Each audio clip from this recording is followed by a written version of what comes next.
welcome or welcome back to my channel. My name is Julie, and on this channel we talk about books, literature, development, and a sprinkle of other things here and there. So if that sounds like your cup of tea, please feel free to subscribe to this video, share it with your friends, give this video a thumbs up, and let's go. So today I'm going to be sharing with you guys a quick reading update, also show you some of the newer books in my collection, and yeah, just a polite and short chit chat. So let's go. So at the moment, I'm going to be honest guys, I feel like I'm feeling very, I don't know if lazy is the word, I'm feeling very comme ci comme ça, and my reading has been all over the place. I just finished reading Stay With Me and His Only Wife, which I did a video on, and then after that I'm not sure what to read anymore. So I've just been kind of sampling a few things here and there to see what I actually want to read. So at the moment what I'm reading is The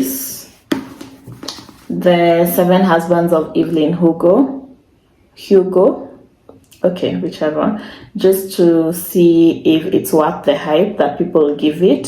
So far it's been interesting enough. Actually, I'm not able to give a verdict, I've just started it. I'm also in the middle of reading Shoe Dog by Phil Knight. I was meant to read this book actually last month, but then I decided to choose another nonfiction for last month, which is Finding Me by Viola Davis. A review on that is coming soon. So Shoe Dog, so far 20 pages in, and already you can see my pencil there. I've already started underlining stuff, so I'm very keen to hear the story. I wear Nike shoes all the time, so interesting to know how it all began as a concept and the journey. So those are the two books I'm reading. I'm also still reading A Gamble of Gods by Mitriel Faywood. The main reason I'm very slow in reading it is that I'm reading an ebook and I'm using my phone. I'm very bad when it comes to reading ebooks on my phone. It's very difficult for me, and I think this is also the reason why I'm still quite behind on this month's fantasy book club, which is A Shadow of Gods, because I'm also reading a soft copy. So it's pretty difficult, to be honest. I feel like it makes my eyes hurt, but slowly but surely I'll get through that. So I'm reading those 4 books, and still I was also like kind of touching on a few other books here and there that I'm like, can I read this? Can I read that?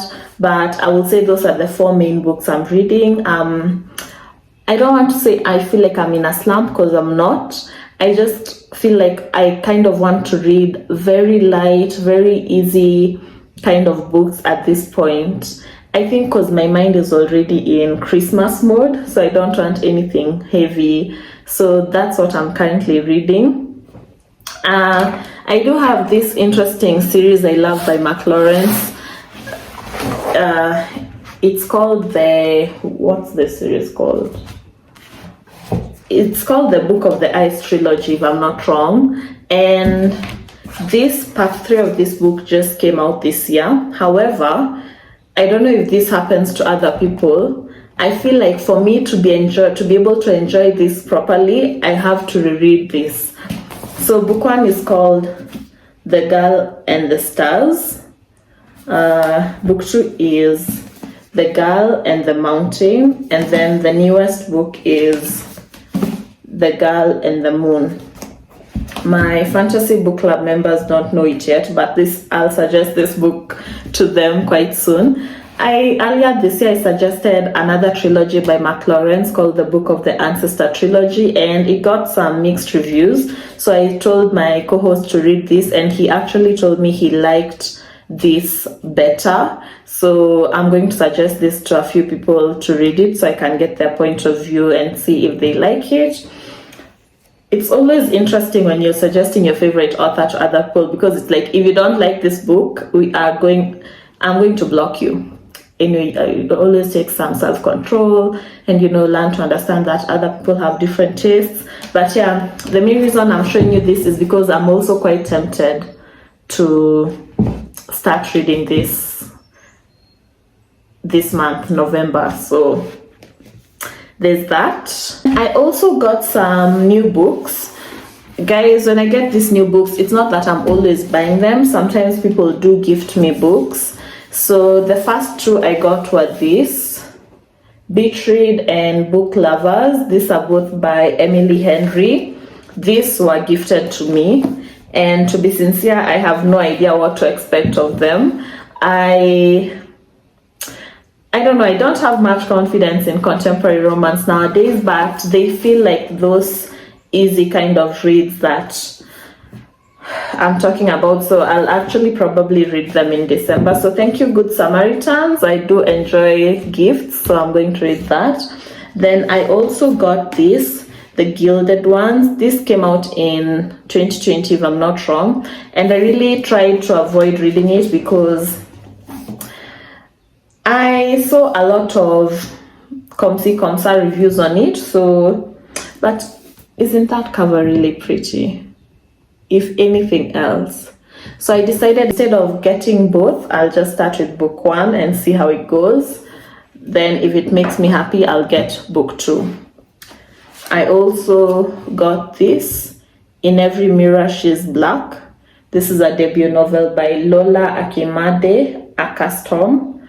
Hopefully that I'm pronouncing those names correct. The synopsis of this book really made me interested. Again, it's a book on female friendships, but just how the being Black experience is shared by all Black people, no matter where you are. So that's why the title, In Every Mirror She's Black. So I'm hoping to read this also soon. It also looks really good though. Then we have these two. Black Girls Must Die Exhausted and Black Girls Must Be Magic. This, I saw good reviews from Mora. Is her name the Cultured Reader? I think so. I'll confirm, but she really gave it good reviews, and I must say this was a cover by so pretty. They're so pretty. I've read the synopsis and it looks good, but it's giving me kind of might be heavy, might not be heavy vibes. So I don't know when I'll get to read this, but I want to read them continuously. Like I want, by the time I'm reading book 1, I'm in a place that I can also read book 2 so that I can do a joint review. I like doing joint reviews when it comes to book series like this. But basically that's what that's the newest things in my shelf. Lastly, I've also been feeling that I should read this book. It's called Digital Minimalism by Cal Newport. For those who don't know, Cal Newport is one of my favorite nonfiction authors. He's also the author of this book, So Good They Can't Ignore You. If you know me, you know I talk about this book a lot and how it changed my life. I plan on making a video dedicated to this and the lessons I got from this, probably like at the beginning of the year, new year, new me kind of thing. So this, I love this so much, and my good friend Abdi at Nuria Bookshop recommended Digital Minimalism. I started it, but wasn't able to continue with it because it's kind of a book that gives you challenges to do. It's basically about how we really need to take a step back from social media, and I'm feeling like I'm in that point in my life where I'm ready to read this and apply the points they say here. Basically, that's it. It's one of my shortest videos, but at least you've gotten an update of what I'm reading, what I'm going to be reading in the near future. If you've read any of these two books, should my hopes be high? Should I keep my hopes high or not? I do love the covers. They look nice, and they're both books about people in like publishing, writing. So I don't know, we'll see. But yeah, I think that's all for today. That's a wrap, and I'll see you guys in the next video.